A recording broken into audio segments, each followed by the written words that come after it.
अस्सलाम वालेकुम जी। आज की क्लास के अंदर हम जो गूगल का स्टैंडर्ड है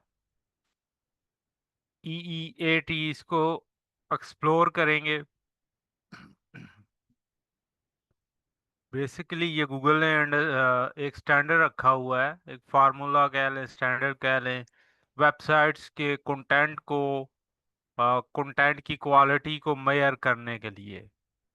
तो इसके अगर स्टैंड फॉर की बात करें तो फर्स्ट जो है वो शो करता है एक्सपीरियंस, नेक्स्ट जो एक्सपर्टीज, और ए जो इसके अंदर अथॉरिटेटिवनेस, और एंड पे टी जो है वो ट्रस्टवर्थनेस। तो जैसा कि ये आपने जो वर्ड्स हैं इनके मीनिंग से ही आपको बात जो है वो समझ में आ रही होगी कि आप जिस भी टॉपिक के ऊपर लिखने जा रहे हैं, सबसे पहले आपके पास उसका एक्सपीरियंस होना चाहिए, आप एक्सपर्ट हों, आप एक अथॉरिटी हों, और आप एक ट्रस्टवर्थी ऑथर पर्सन, कोई भी अदारा, कोई ऑर्गेनाइजेशन वो हों। इसी के साथ एक जिस तरह हमने लास्ट लास्ट तो नहीं, शायद अभी हम उसको कवर करेंगे। YLYM का एक ओ स्टैंडर्ड गूगल ने रखा हुआ है, योर हेल्थ योर मनी। यानी दो ऐसे टॉपिक्स हैं जिनके ऊपर गूगल फौरन से ही प्लेंटी लगा देता है किसी भी वेबसाइट को, अगर वो जो है या तो कोई फाइनेंस का एक्सपर्ट पर्सन ना हो, या कोई डॉक्टर वगैरह और कोई ऐसा हेल्थ का रिप्रेजेंटेटिव ना हो, और वो हेल्थ के टॉपिक के ऊपर लिखना स्टार्ट कर दे और गलत इंफॉर्मेशन जो है लोगों तक शेयर करना स्टार्ट कर दे। तो फौरन से पहले ही गूगल इस तरह की वेबसाइट को पैनलाइज कर देता है, अपने डेटाबेस से रिमूव करता है, और डिफरेंट वे से उनको रिएक्ट करता है उनके ऊपर।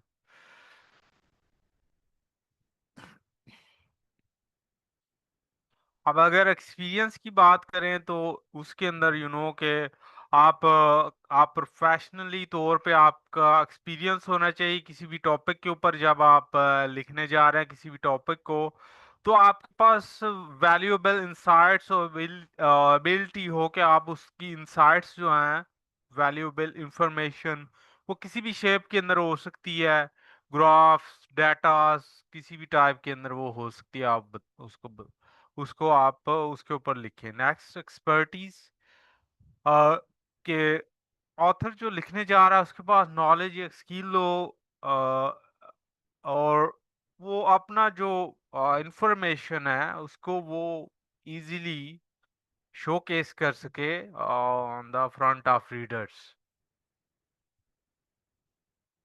थॉटेटिवनेस इसके अंदर ये है कि साइट्स की रेपुटेशन जो है वो इंडस्ट्री से बिलोंग करनी चाहिए, उससे होनी चाहिए, और एक वेल स्टेबल और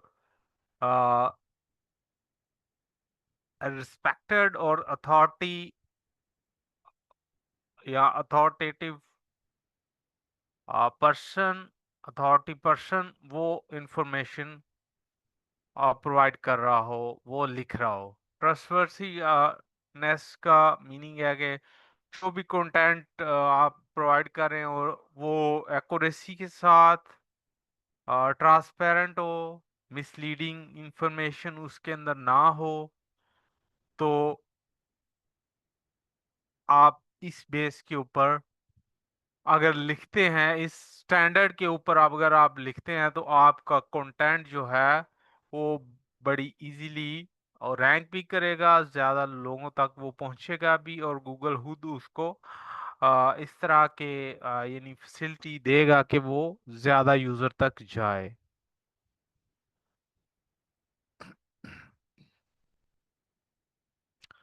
अब इसकी ज़रूरत क्यों है? इस फार्मूले के तहत आपको क्या क्या मिल सकता है?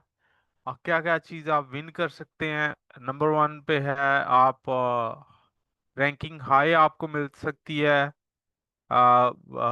एल्गोरिदम आपकी वेबसाइट को फर्स्ट प्रायोरिटी पे रखेगा रैंक करने के अंदर।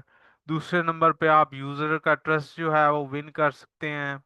आ, और उसके बाद आप यूजर का एक्सपीरियंस उसको एनहांस कर सकते हैं।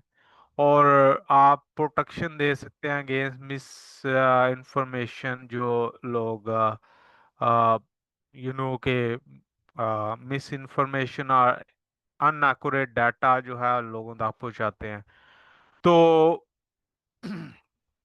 ये है टॉपिक इसका। अगर इसकी पिक्चर्स को अगर हम अंडरस्टैंड करने में इसको यहाँ पे देखें तो डिफरेंट तरह की पिक्चर्स जो है, मैं ज़्यादातर ये मॉल्स की पिक्चर ये अक्सर स्टूडेंट्स को शो करवाता हूँ।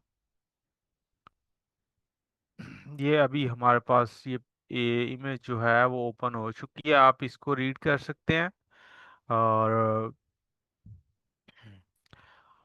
अ, इससे पहले जो क्राइटेरिया था वो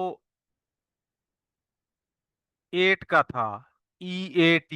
अब as the passage of time Google ने इसको EEAT कर दिया है कि उसके अंदर अब स्टिकनेस शो करवाई है, वो लेके आया है। तो आगे इन फ्यूचर में भी के ये है ही चीज जो है, अपडेट का नाम है हमारा। जो टोटल ये फील्ड है SEO की, इसके अंदर अप टू डेट रहने का नाम है। तो आपको और हमें, हम सबको अपडेट रहना पड़ता है हर टाइम। क्या मार्केट के अंदर इन है, क्या आउट है, कौन सी चीजें आउटडेटेड हो चुकी हैं, कौन सी चीजें अपडेट हैं और अप टू डेट हैं। तो ये था आज का हमारा टॉपिक। और हम कल को किसी नए टॉपिक के साथ वीडियो में आपके साथ शेयर करूंगा मैं इंशाल्लाह। टिल देन, अल्लाह हाफिज, सी यू टुमारो।